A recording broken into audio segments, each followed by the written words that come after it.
Hey, this is Candace with Seize the Day Charters, and today we're talking about what's going on with the BVI charter industry and what's changing this year for the upcoming season for 2022-2023. And before I get too far, if you like this video and find it useful, please like and subscribe for more charter tips. So last year in 2021, they had a huge change in the industry. A lot of the boats that had previously operated in the Virgin Islands for years before the pandemic suddenly got caught up in this yacht registration change that made it really difficult for boats to legally operate there.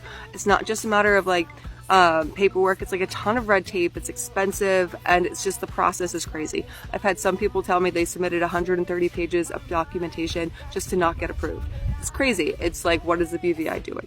So the boats that are there tend to be bigger because it's a costly process to get the boat registered. A lot of the boats there are kind of in that 30 to 50,000 per week for a crude yacht for charters. Bareboat yachts under 20 grand, very few options exist. If you're trying to book that, book it as soon as possible because there's so few options. The other things that have kind of changed is that so many of the boats have moved over to the US Virgin Islands. They moved there during the pandemic and they've been really successful. So they're like, well, why move back? Why deal with all of this registration and work permits and hoopla if we're selling out in the US Virgin Islands? So that's why there's limited availability there. The British Virgin Islands is still the more popular sailing destination, and there's more islands to visit than there are in the US Virgin Islands. The other thing to kind of think about when you're planning this trip is inflation. Inflation is playing a huge role in the cost of running yachts. I mean, it's already always been more expensive to buy groceries in the Virgin Islands and more expensive to fill up your boat just because everything is imported.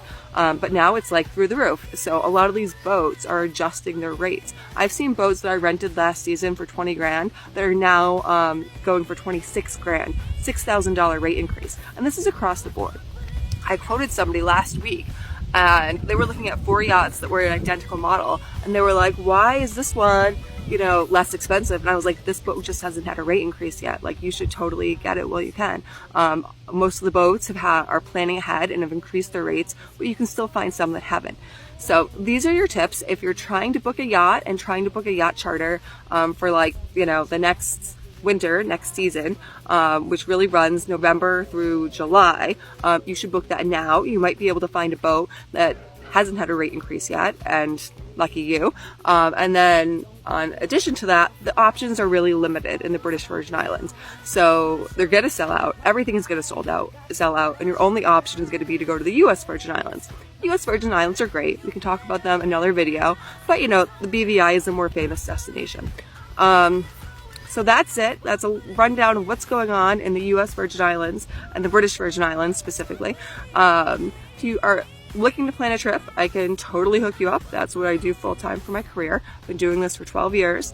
And yeah, like and follow if you want more tips on charter yachts. Thanks. Bye.